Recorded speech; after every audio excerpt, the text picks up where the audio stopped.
Oke, selamat sore. Assalamualaikum warahmatullahi wabarakatuh. Salam satu hati. Eh, Kembali lagi kita ketemu dalam IG Lab Podcast bersama alumni AMBS. Kali ini kita gak kerasa ya sudah masuk ke edisi yang ke-12. Oke, kita akan membahas seru-seruan nanti, tapi sebelumnya teman-teman nanti ini ya, kita sambil menunggu, kita ingatkan lagi untuk join di sosial media Sahabat Satu Hati, baik itu Instagram, Facebook, YouTube, dan Twitter ya. Oke teman-teman, kali ini akan bersama saya Tri Joko Arianto yang menjadi host pada sore hari ini. Kita akan sapa-sapa dulu yang sudah join dari mana saja ini, sambil saya mau pin.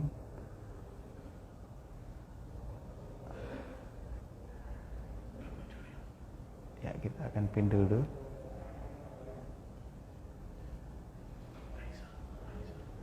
Ya, sambil menunggu narasumber untuk join, ini ada siapa saja yang sudah join. Ada Berul Bro Bazori, ada Besa 1618, ada Bisma 030, kemudian ada Rubik 333. Ya, oke.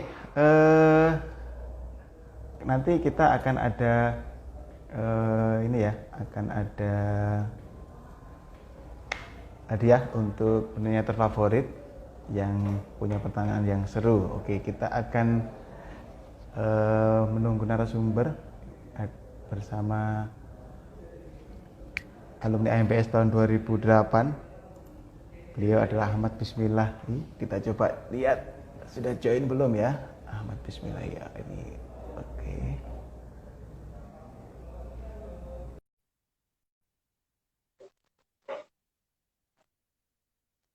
Kita sambil menunggu Kak Bisma. Wah, sudah bergabung. Oh, Kak siap. Ahmad Bismillah. Selamat sore, Cak. Assalamualaikum. Waalaikumsalam. Semangat pagi. Ya, pagi. Oke, ini beliau ini adalah CEO Tampak.co yang merupakan sebuah perusahaan yang bergerak di bidang tampak dan ini ya,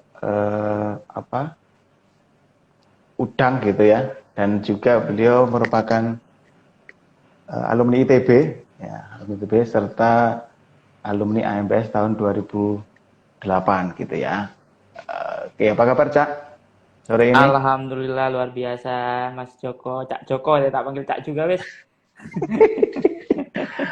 Ini aku ambil panggil Cak ya supaya lebih akrab karena beliau Siap, ini siap, asli siap. anak situ Bondo ya Cak ya. Siap, situ Bondo punya. Ya. Oke. Oke Cak, aku mau nanya-nanya ya. Nanti kita sama-sama bareng, sama-sama belajar. Mungkin Cak Bisma mau sapa-sapa dulu para viewer Sahabat Satu Hati sudah pada nonton. Mungkin ada temennya yang sudah join di situ. Silakan disapa dulu Cak. Ya, selamat datang teman-teman. eh kita belajar bareng ya di sini, apa namanya? Artinya bagi teman-teman yang terjun di bidang yang sama, kemudian punya pengalaman yang mungkin lebih dibanding saya, ayo belajar bareng-bareng. Nanti mungkin bisa di chat di situ, disampaikan apa insight-insightnya, kemudian saya bisa belajar juga. Kita belajar bersama-sama bersama Mas Joko, nanti dipandu Mas Joko juga. Ngotan. Jadi Siap. ini ada teman-teman saya dari Situbondo juga hadir ini, ya Pak. Dari Oke. Tambakko juga ada beberapa yang hadir ini. Ada Pak Agus, guru kami, master kami yang hadir juga. Terus ada Mbak Naim, beliau nih ahli manajemen kesehatan udang dunia ini, kelas dunia nih beliau nih.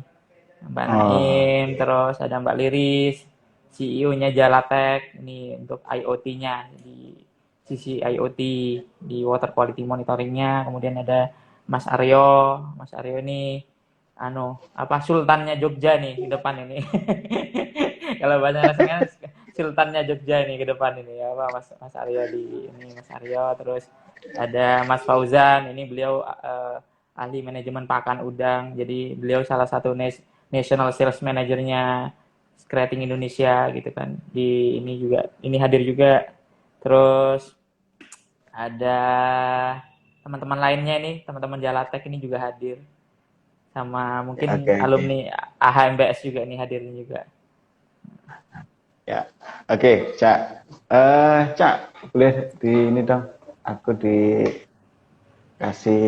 apa ya penjelasan lah tentang tambak.co itu apa sih kan Cak Ya, Bisma ini kan selaku CEO dan co-founder ya. Boleh dikasih tahu sih tambak.co itu apa sih gitu sebenarnya? ya sebenarnya Tambak.co itu startup yang lahir karena startup yang lain juga gitu. Jadi itu startup lahir karena startup yang lain. Nah, kenapa? Jadi lahirnya itu karena ada obstacles atau ada permasalahan yang ditemui di dunia pertambakan di Indonesia, yang mana 90% petambak di Indonesia itu merupakan old generation. Jadi generasi-generasi yang sudah sebentar lagi ya mungkin sudah harus estafet gitu ya. Artinya nah, hadirnya Tambakku ini juga adalah pertama kan karena kita punya dua divisi ya, di farm, manajemen farming, kemudian sama untuk school. Jadi kita mau menciptakan SDM tangguh ke depan, petambak-petambak tangguh, teknisi tangguh ke depan. Kemudian yang kedua kita eh, juga melihat bahwa ini kan pemerintah juga punya program peningkatan 250% produksi udang nasional. Jadi sampai Hmm. 2024. Jadi peningkatan 250% ini tentunya menjadi challenge tersendiri gitu ya. Karena tidak mudah meningkatkan produksi yang sedemikian rupa. Kita existing sekarang di angka 250.000 ton per tahun produksi udang nasional kita. Nah, ini challenge kita, jadi perlu banyak agen-agen perubahan yang bersama-sama nanti meningkatkan produksi udang kita gitu. Oke, Jadi oke. Tambakku Oke, itu berarti berperan di manajemen dan di pendidikan. Oke, berarti ini tambakco ini berarti salah satu instansi untuk ini ya menciptakan agent of change lah, terutama di apa budidaya tambak ya. Ini tambaknya fokusnya ke lebih ke udang atau ikan, Cak? Ini ada yang nanya. Sementara, betul. Jadi kita memang sementara ini memang fokus di udang karena memang barrier udang ini tidak besar ya. Artinya market barrier-nya itu rendah sekali karena seberapapun produksi udang kita itu pasar selalu menyerap gitu. Selalu kita Hmm, serap dan memang 90% udang kita itu diekspor dari produksi udang nasional kita. Seperti itu. Jadi kebutuhan dunia pun akan udang ini memang dari Indonesia utamanya kalau penghasil-penghasil udang kayak India, Ekuador, kemudian Cina itu bermasalah, itu ya kita juga akan terdampak ke negara kita juga. Artinya kebutuhan udang dunia ke negara kita juga akan bertambah gitu kan. Seperti itu. oke, oke, oke, oke. Ya, Cak, berarti memang tadi kalau sekilas berarti memang itu tambak.co itu muncul karena memang melihat kondisi saat ini banyak banyak apa ya budidaya yang belum modern lah ya saya istilahnya kita ada target yang pasarnya sudah jelas tapi masih perlu dikembangkan lagi ya oke Cak kalau boleh tahu sebenarnya ini posisi lokasi tambaknya itu ada di mana saja Cak sekarang ini. Kalau tambak schoolnya di Purworejo dengan di Lamongan, di Brondong, Kecamatan Hmm. Brondong Lamongan. Nah, ini kita sedang buat site baru di Situbondo nih, di Kecamatan Asem Bagus. Gitu. Oke, oke, oke. Berarti ini kalau ngomong di Lamongan dan Purworejo berarti lebih ke pantai selatan lah Cak ya kurang lebih seperti Pantai itu ya. Selatan dan Pantai Utara. Oh, ada utaraannya juga ya berarti ya. Lamongan kan utara, di utara. Oh ya, ya, ya, oke, oke, oke. Tentunya dengan karakter air yang berbeda itu ya. Karakter air yang berbeda, kemudian dinamika lingkungan yang berbeda. Ini kan juga Hmm. akan ada learning tersendiri berbeda itu. Jadi di budidayanya. Ya, ya. Terus gini Cak, supaya teman-teman para sahabat satu hati ini ada tahu lah sebenarnya apa sih bedanya tambak-tambak yang sudah ada di Indonesia yang reguler atau yang konvensional dengan dibandingin tambak yang sudah ada sentuhan tambak.co ini Cak. Apa sih bedanya apa gitu? Baik dari sisi apa proses atau mungkin hasilnya gitu supaya teman-teman ini tergambar lah.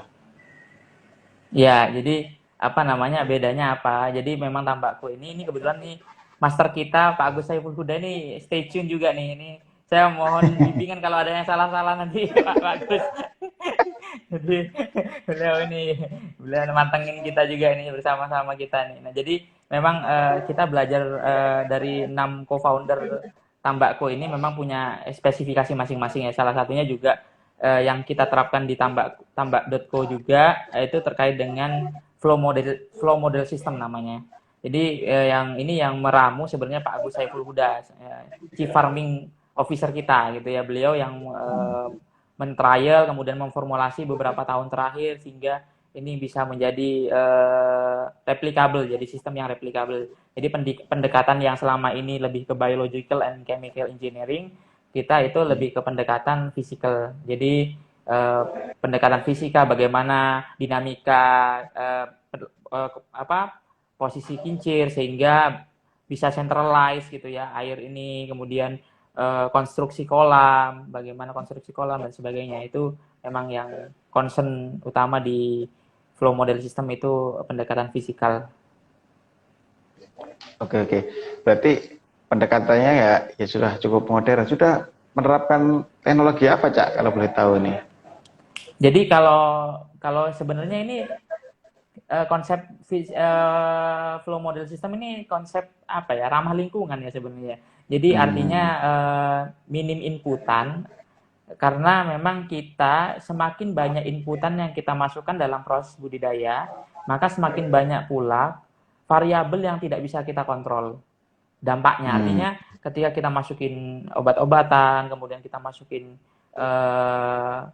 macam-macam fermentasi katul lah, apalah gitu, itu nanti dampak ke dinamika airnya juga akan macam-macam. Nah, dan ini semakin kita tidak bisa kontrol gitu ya. Dengan pendekatan yang kita lakukan lewat Tambakko, lewat flow model system ini, maka karena kita sangat minim yang masuk ya, paling yang masuk itu pakan, kemudian saponin. Jadi kita rutin saponin itu semacam untuk mengurangi tegangan permukaan air. Jadi untuk mengeluarkan polutan-polutan berupa gas yang ada di dalam proses budidaya itu. Jadi seperti amonia, CO2 dan sebagainya yang bisa juga menimbulkan dinamika air itu. Nah, jadi memang pendekatan kita itu adalah pendekatan yang selalu melihat kondisi air. Jadi bukan Mas Joko, jadi bukan kita menunggu, oh ya udah ini harusnya hari ini kita kasih pupuk gitu ya. Kemudian nanti jam sore kita harus kasih apa gitu. Enggak. Kita benar-benar terus melihat kondisi air gitu. Kondisi airnya bagaimana, planktonnya lagi drop atau gimana gitu. Jadi itu yang kita lihat seperti itu. Ya. Oke. Cak, ini sebelum kita tanya lagi, ini ada pertanyaan menarik nih, Cak, yang kaitannya dengan dibahas ini dari Rahel Asni. Nah, ini pertanyaannya, apakah bisnis tambak memiliki penghasilan yang cukup dan bisa bertahan ke depan? Nah, ini pertanyaannya apa ya? Ya benar nih, orang banyak teman-teman yang masih awam gitu. Kenapa kita bahas tambak? Dan ini ada pertanyaan, apakah bisnis tambak memiliki penghasilan yang cukup dan bisa sustain lah, kurang lebih seperti itu, Cak, dari Rahel Asni ini. Jadi memang udang ini ya, dari komoditas mulai dari dulu windu, kemudian windu kan kita memang bibit unggul dari kita ya, memang windu ini memang lokal dari Indonesia. Kemudian karena krisis ada terpaan penyakit dan sebagainya, maka kita give up gitu ya. Ini sebenarnya nggak boleh give up nih. Windu ini salah satu kekuatan kita sebenarnya, tapi ya udahlah, itu nanti kita perbaiki di kemudian hari gitu ya. Tapi akhirnya udang fanami yang sekarang lagi marak dibudidayakan di mana-mana itu berasal dari Hawaii gitu ya. Nah, itu masuk gitu. Jadi berubahnya jenis udang pun itu tidak mengurangi kebutuhan akan udang gitu ya. Pasarnya tetap terus. Jadi pasar udang dunia ini luar biasa gitu ya. Kita nomor 4 penyuplai udang di dunia gitu ya. Ada Ekuador, ada Cina, ada India, ada Indonesia gitu. Jadi memang banyak peluang yang kalau ditanya sustain atau tidak, memang ini bisnis yang sustainable gitu. Artinya seperti yang mungkin sebelumnya saya pernah sampaikan ke Mas Joko, berkelanjutan harus secara ekologi, berkelanjutan budidayanya, berkelanjutan ekonominya, berkelanjutan sosialnya. Jadi memang kita menjadi new generation of farmer gitu ya, shrimp farmer itu memang harus yang itu melihat empat frame itu gitu ya, frame bahwa kita harus berlanjut secara ekonomi, secara budidaya, secara lingkungan dan secara ekonomi. Seperti itu. Iya, iya. Oke, artinya berarti apakah bisnis ini menjanjikan ke depan ya ternyata kalau melihat pasarnya bukan pasar domestik atau nasional ya, tapi kita lebih diekspor ya. Paling besar kemana, Cak, ekspornya? Kita ke Negara Amerika mana? dan Jepang ya, yang rutin pasar kita ya. Tapi ya itu Ke Amerika dan Jepang. sayangnya kita negara kita tuh selalu menjadi negara yang tidak bisa mengakui produknya sendiri. Nah itu memang tidak hanya di udang tapi di semua sektor ini produk kita ya. Itu pun yang masuk ke Jepang dan Amerika itu ya atas nama broker lain gitu loh, dari negara lain yang mana tidak langsung dari Indonesia gitu. Nah itu yang betapa sedihnya kita gitu kan. Nah ini ke depan memang challenge-nya memang tidak hanya di budidaya tapi trading ke depan bagaimana kita bisa langsung direct kepada end user gitu ya di Amerika, di Jepang maupun di negara-negara lain yang membutuhkan komoditas udang ini. Siap, siap, siap, siap. Oke, oke, Cak. Terus kemudian, Cak, ini kalau misalkan ya para sahabat yang menonton ini, misalkan tertarik untuk bisnis udang, tadi kan menjanjikan tambak tadi lah, menjanjikan. Itu apakah memungkinkan sih, Cak, kita bermitra dengan tambak.co itu? Sangat memungkinkan. Jadi memang apa namanya kita lagi buka Farm Estate namanya, tambak Farm Estate yang mana itu juga kita harapkan para pemula-pemula ini dan para milenial-milenial ini mulai juga terjun gitu ya dengan tidak harus langsung ke tambak yang besar, tidak harus ke kolam yang besar, tapi lewat kolam-kolam bundar ini dengan luasan 230 meter persegi sudah bisa berbudidaya sendiri gitu ya. Artinya terbuka sangat lebar ini untuk peluang ke depan untuk yang kecil-kecil tidak harus padat modal gitu. Seperti itu. Oke, oke. Lah, sorry, Cak, tadi aku tuh lupa ya nanyain. Secara apa ya? Secara hasil panen produknya itu yang reguler atau yang konvensional dengan tambak.co tuh boleh dikasih tahu nggak sih, Cak? Berapa sih perbandingan berapa ton atau berapa kilo penghasilannya kalau yang sudah dikelola oleh tambak.co dengan petani-petani atau Ini yang dikerjakan konvensional? Supaya ada ini gambaran gitu, Cak. ya oke oke oke. Jadi ini kemarin ya di Sedayu itu di Lamongan itu panen 6,2 ton. Panen 6,2 ton dengan luasan 1.500 kolam.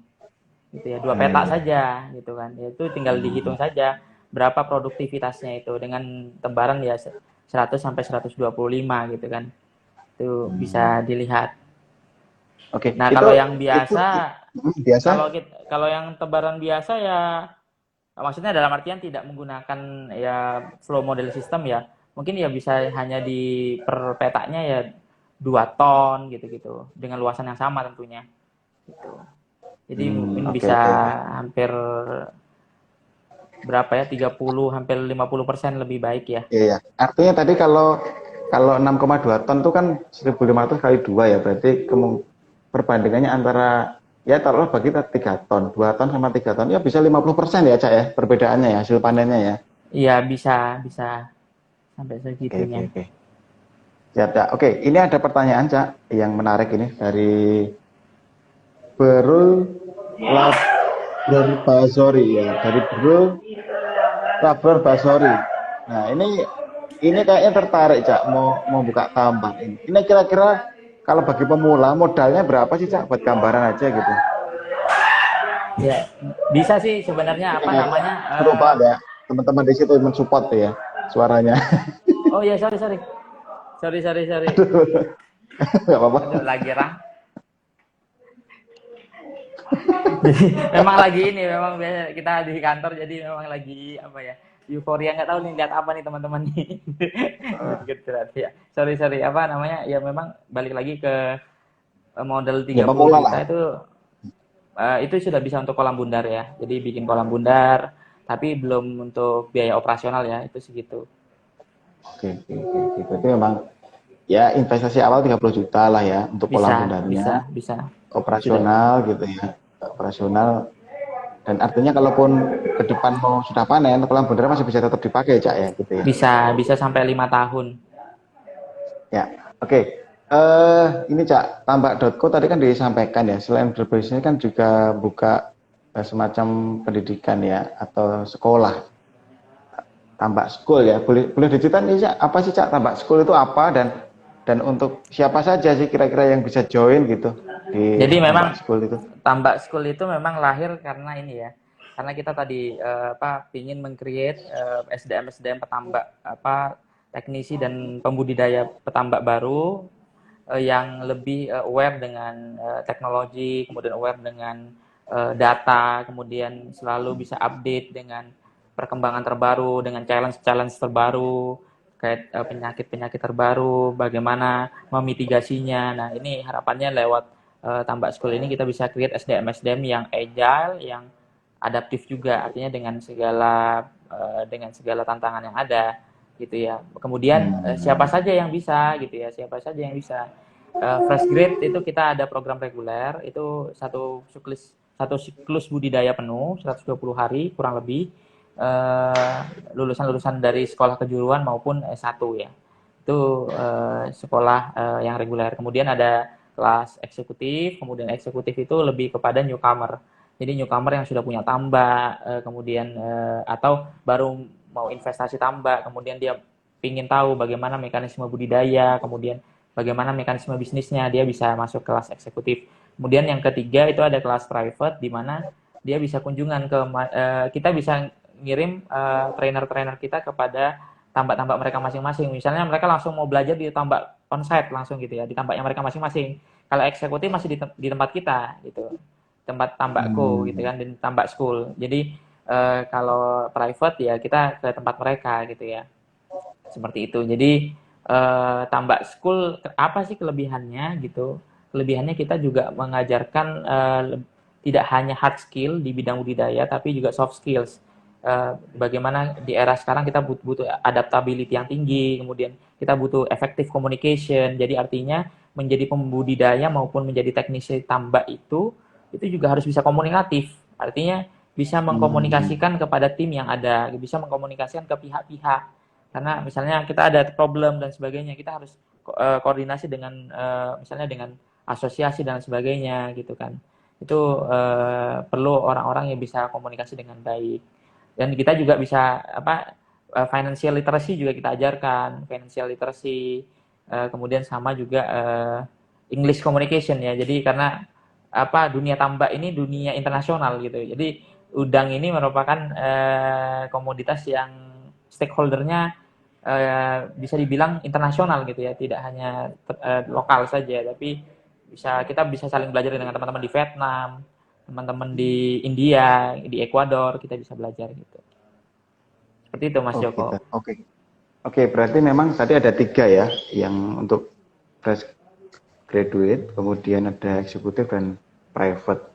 Nah, ini untuk seleksinya gimana, Cak? Apa orang itu tiba-tiba atau ujuk-ujuk langsung daftar bisa, atau ada seleksi-seleksinya gitu? Karena kan kalau saya lihat kan ini kan bisnis yang berhubungan dengan makhluk hidup ya, Cak ya. Kayaknya kan ya ini ibaratnya kalau orang yang bertani gitu, kalau tanamnya tangannya katanya merah itu nggak cocok lah. Jadi kalau udang tambak ini ada kayak gitu nggak sih, Cak? Gitu. Iya, betul. Jadi memang yang kita Tambakku dan Tambak School juga sedang mempelajari bagaimana secara psikologi tipikal orang yang bagaimana yang cocok untuk masuk ke dunia budidaya ini.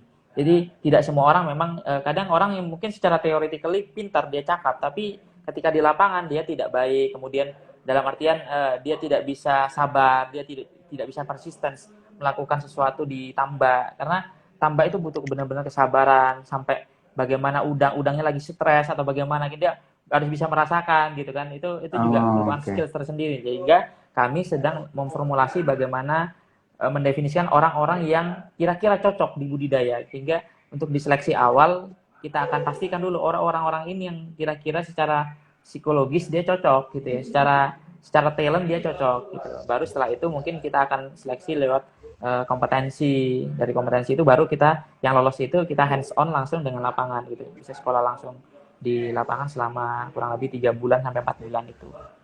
Oke. Berarti ini tadi sekilas saya baca nih ada pertanyaan butuh berapa lama. Berarti memang ini sekolahnya unik ya. Selain teori juga sekolahnya itu sesuai dengan siklus usia tambak gitu Cak ya. Jadi mungkin antara 2 Iya, sampai iya. 3 bulan gitu ya. Langsung Kan praktek di situ ya berarti ya. betul langsung. Jadi mulai dari penyiapan lahan sampai panen kita ajarkan gitu. Oke. Oke, berarti Karena ini hal yang menarik ya. Fasenya itu fase benar-benar sekolah itu dimulai ketika mulai menyiapkan lahan sampai panen gitu ya. Berarti ya betul, 3 betul. bulanan lah yang kurang lebih ya. Tadi ada yang nanya Tiga, sekilas tuh ya. iya, betul. Oke. Nah, terus gini Cak, terkait dengan sekolah tadi, sebenarnya dampak apa sih yang dirasakan oleh siswa-siswa yang sudah ada di situ atau yang sudah belajar di situ lah? Karena kan bukan hanya siswa ya, tadi ada yang macam-macam tadi ya. Dampaknya apa Iya. Cak? Mungkin secara hard skill maupun soft skill lah gitu. Jadi memang SDM yang belajar di Tambak School ini itu lebih adaptif ya. Artinya lebih bisa menyesuaikan dengan kondisi site yang ditempati gitu ya. Misalkan kurang makan, jauh dari tempat makan, kan tidak semua farm itu ideal. Jadi memang lulusan dari Tambak School ini kan yang reguler itu kan menjadi asisten teknisi ya, untuk yang sekolah kejuruan yang S1 jadi teknisi. Hmm. Nah, memang eh, dinamika owner tambak itu berbeda-beda. Ada yang Hmm. dia mau sharing, dia ada yang tipikalnya ya kacamata kuda gitu, dia nggak mau tahu gitu kan. Hmm. Nah ini Hmm. kita ajarkan itu kan tadi adaptif, jadi dengan segala kondisi yang ada dia harus bisa bertahan gitu kan. Kemudian dia bisa harus communicate dengan efektif, dia harus menerapkan effective communication sehingga orang yang nggak paham pun, belum paham dengan budidaya pun bisa menerima apa yang dia maksudkan gitu. Jadi memang Hmm. itu sih value-value yang kita tanamkan sehingga kalaupun suatu saat mereka pivot gitu ya, nggak di bidang udang lagi, tidak berkarir menjadi pengusaha udang gitu ya, mereka di bidang lain pun bisa mereka menerapkan core value yang sudah kita ajarkan di Tambak School. Oke. Jadi bukan hanya hard skill bagaimana mengolah tambak dan udang ya, tapi soft skillnya pun juga benar-benar ada gitu ya. Betul. Tertarik nih Cak, saya jadi pengen ikut. Siap, siap. Siap, Mas Joko. Ya, Cak, ini ada yang nanya Cak, ada yang nanya dari Bang Tato _7. Nah ini adanya, misal nih Cak, ada pemodal besar yang ingin gabung dengan tambak.co, apakah bisa? Nah, ini ada investor lah kurang lebih, apakah Ya, masih memungkinkan Cak? artinya selama fit dengan value-value yang kita bangun, visi misi yang kita ingin capai, kami welcome gitu ya, bekerja sama gitu. Artinya tidak hanya not just for the sake of money gitu ya, tapi ini Hmm. for society gitu ya. Kemudian juga untuk kesehatan juga. Artinya kita juga tidak menambah dalam tanda kutip hanya memperkosa lingkungan, tapi kita juga menjaga lingkungan di sana. Kita juga menjaga sosial masyarakat yang ada di sana gitu ya. Artinya dampak yang dihasilkan dari tambak yang kita bangun itu juga bisa meningkatkan taraf hidup yang masyarakat yang ada di sekitar sana gitu. Jadi artinya selama sepanjang visi misi yang dibawa oleh yang bersangkutan, dalam hal ini calon investor itu fit dengan yang tambakku anut gitu, kita welcome seperti itu. Oke, berarti silakan para investor ini saya promosikan ya untuk gabung ke Siap, siap. tambak.co. Di endorse Cak. Siap. Ya. Terus gini Cak, ini sebenarnya kita pengen kan menginspirasi juga ya. Sebenarnya bisnis yang dijalankan oleh Cak Bisma ini kira-kira seperti apa sih maksudnya masa depannya, kemudian apakah anak-anak muda saat ini layak untuk mengikuti jejak Cak Bisma untuk tambak gitu. Boleh dikasih gambaran nggak Cak? Seperti apa sih Jadi kurang lebih? ya memang kondisi saat ini itu kan kondisi yang bagi dunia tambak udang itu kondisi yang sangat tidak menentu. Artinya kondisi di mana sekarang ada wabah ya, ada wabah semacam COVID lah kalau di udangnya. Itu namanya Oh, apa ada gitu. juga ya? Kebetulan ada juga Ada, ya? ada. Oke. Jadi semacam semacam COVID seperti itu di budidaya udang gitu. Sekarang sedang mulai. Hmm. Tapi jangan jangan kecil hati. Banyak juga petambak-petambak di sana yang di kondisi yang sangat tidak menentu seperti saat ini itu juga berhasil. Nah, ini kenapa? Ini learning ini yang harus kita cari gitu. Kenapa mereka bisa bertahan, bisa survive? Udangnya bisa artinya kan sebenarnya seperti manusia nih. Ketika kondisi imun kita kuat, artinya dengan kondisi COVID yang saat ini lagi pandemi, kita juga akan artinya bisa mengimbangi ya, misalkan nauzubillah ya, kita bisa terloncati virus gitu ya. Kemudian tapi badan imun kita lagi kuat nih. Kan artinya Iya, kan iya, tidak iya. ada masalah gitu kan ya. Sama juga dengan Betul. udang seperti itu.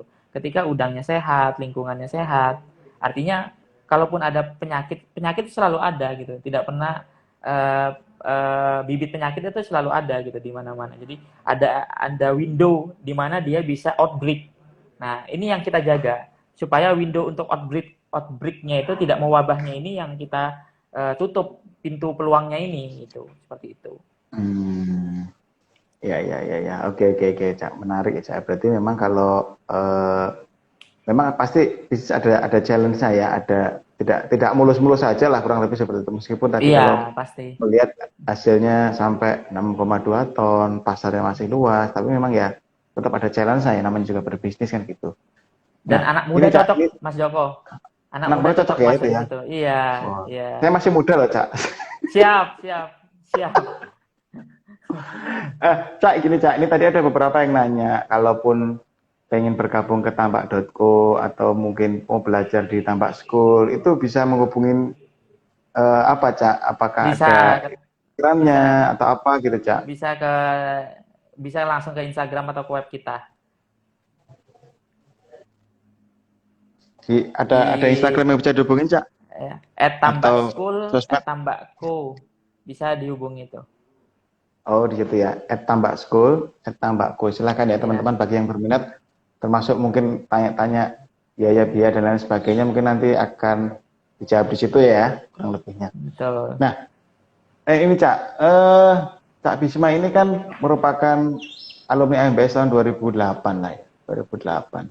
Ya, waktu itu kan masuk di seleksi nasional Jawa Timur, seleksi regional Jawa Timur dan akhirnya lolos ke Jakarta. Iya. Boleh dibagi tipsnya nggak sih Cak? Wah, Kok bisa sukses gitu? Anak situ sebenarnya Bondo ke Jawa Timur dari Surabaya terus ke Jakarta tahun iya 2008. Itu iya iya tipsnya iya. apa nih Cak? Itu sebenarnya konotasinya itu kan anak Situbondo itu anak kampung gitu loh Mas. Berat sih. Jadi ya tapi memang benar gitu gitu. Saya tuh merasa dari kampung gitu ngerasain memang. Jadi artinya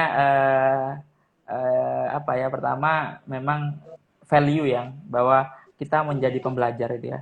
Menjadi pembelajar sepanjang masa gitu ya, sampai mungkin kita akan kembali ke hadiratnya gitu sampai mati gitu ya. Itu penting gitu. Jadi artinya kita menjadi open mind, kita menjadi orang yang adaptif dengan segala challenge yang ada. Nah, itu yang artinya itu yang menjadi poin pentingnya sebenarnya. Kemudian saya diminta untuk sekolah, mewakili sekolah untuk ikut di seleksi regional, menyusun karya tulis dan sebagainya. Ya kita presentasikan sebaik mungkin terkait dengan teknologi terbaru. Waktu itu AHM lagi gencar-gencarnya PGMFI gitu ya. Itu salah satu Hmm. karya tulis saya itu yang Hmm. akhirnya membawa saya juga lolos regional dan saya ke nasional seperti itu. Oke, oke, oke, oke. Berarti ini ya, Cak, motivasinya adalah terus belajar ya sampai mati nantilah gitu ya. Betul betul.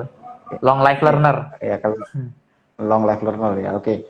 Ini saya lihat profilnya Cak Bisma ini kan sebenarnya ya mohon maaf lah ya, ini anak ITB, jurusannya apa Cak? Astronomi. Astronomi ya, nyambung ya.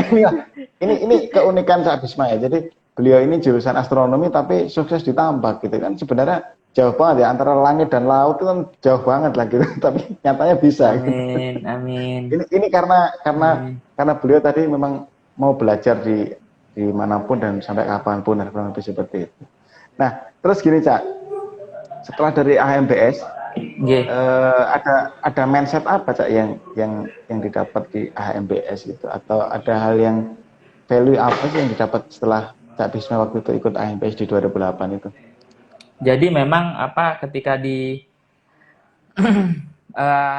AMBS itu kan kita bertemu dengan multi etnis, multi keyakinan, multi daerah, kemudian multi cara pandang gitu ya. Artinya kita diajarkan untuk toleransi, kita diajarkan untuk menghormati pendapat, gitu ya. Kita diajarkan bahwa kita itu kaya gitu ya. Artinya saya mengikuti HMBS itu bertemu dengan teman-teman yang luar biasa dari Aceh sampai Papua. Itu menemukan teman-teman yang terbaik di tempatnya masing-masing gitu ya. Artinya wah ini modal yang luar biasa untuk ke depan kita bisa maju bareng-bareng gitu. Itu sih. Jadi saya memang mulai dari HMBS itu oh ternyata dunia itu begini gitu ya. Tidak sekedar saya di situ Bondo itu ya teman-temannya begitu-begitu aja gitu kan. Jadi artinya banyak banyak yang saya bisa dapat lah gitu. Ya. Oke, itu ini hal yang mudah-mudahan ini ya, mudah-mudahan apa yang didapat oleh Cak Bisma ini juga akan menginspirasi lah teman-teman yang mau join nih Cak, mau join ke AMBS. Nah, Cak sorry, ini tentang AMBS lagi. Dulu ada pengalaman apa Cak yang mungkin tidak terlupakan lah, atau yang terkesan lah saat mengikuti AMBS di tahun 2008, 12 tahun yang lalu lah kurang lebih lah. Gitu. Masih Iya, ingat nggak iya. Cak?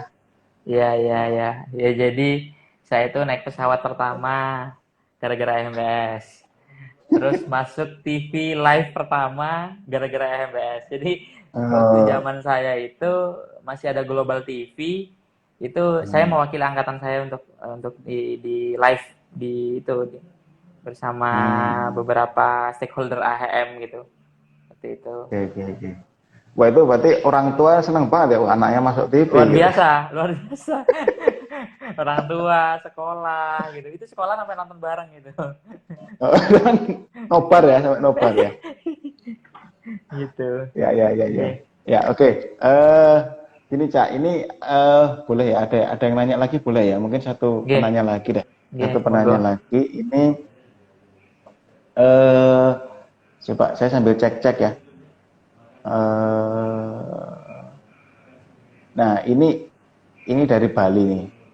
Dari Bali namanya Kadek_Putri. I-nya 4 ya, underscore Putri. Cak, paman saya punya bisnis tambak udang di Bali, tapi belum sampai diekspor. Gimana caranya biar hasil tambaknya itu bisa diekspor gitu? Ada tips-tips nggak, atau seperti apa, networkingnya seperti apa gitu? Ya mungkin Putri belum tahu gitu kalau sebenarnya tambaknya itu mungkin ke ekspor juga gitu. Karena kan ini dibeli ex supplier, ya supplier itu mensuplai kepada pabrik-pabrik cold store yang punya channel untuk ekspor itu. Jadi mungkin bisa jadi memang sudah diekspor udangnya dari pamannya Putri ini gitu kan. Mungkin putrinya yang belum update info atau gimana Oh, gitu. oh artinya gini ya, mungkin ada supplier gitu ya, yang orang Indonesia mungkin ya Iya, ngambil dan kemudian iya, diekspor gitulah, iya kurang lebih betul. seperti itu. Nah, nanti mungkin Kadek Putri ini bisa DM ke Cak Bisma lah untuk nanya-nanya, boleh ya Cak ya? Boleh sangat terbuka buat Nah, teman-teman yang belum berkesempatan dijawab, mungkin betul. bisa nge-DM saya nanti. Nah, nanti barangkali memang belum diekspor kan, nanti bisa tahu linknya, bisa networkingnya seperti itu. Ya, oke Cak, balik lagi.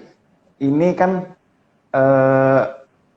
AMBS ini tahun 2020 ini kan di masa pandemi ini tetap AM tetap melaksanakan ya. Memang kita sudah sampaikan di Agustus lalu, rencananya nanti akan di minggu ke-2 dan ke-3 September ini pengisiannya ya di tingkat main dealer. Nah, tapi ini agak beda Cak sama yang lalu-lalu. Jadi AMPS tahun ini kan AMPS yang ke-18 karena kondisi pandemi kami juga menyesuaikan dengan kebijakan pemerintah sesuai dengan arahan beberapa menteri, dan untuk menjaga kesehatan dan keselamatan kita mengadakan AMPS tapi dengan virtual, Cak, seperti itu.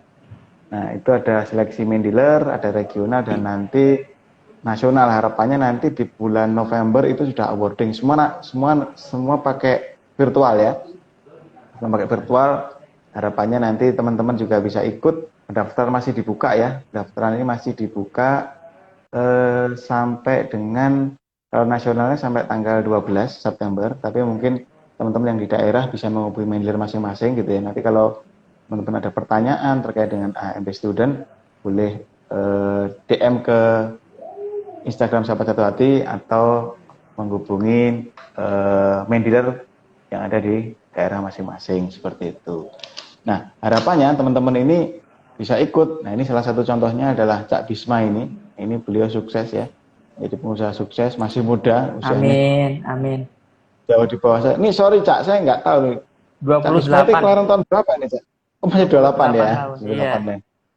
Ya, masih 28 sudah sukses ya, sudah punya bisnis banyak ya. Saya lihat profilnya ini yang kita bahas hanya satu bisnis, tapi sebenarnya banyak bisnis yang lain nih yang belum dibahas, seperti itu.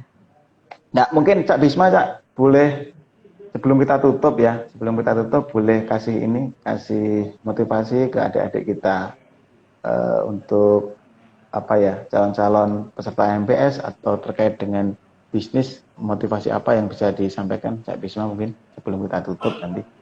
Baik, jadi memang khususnya di bidang industri udang, budidaya udang Indonesia ini memang kita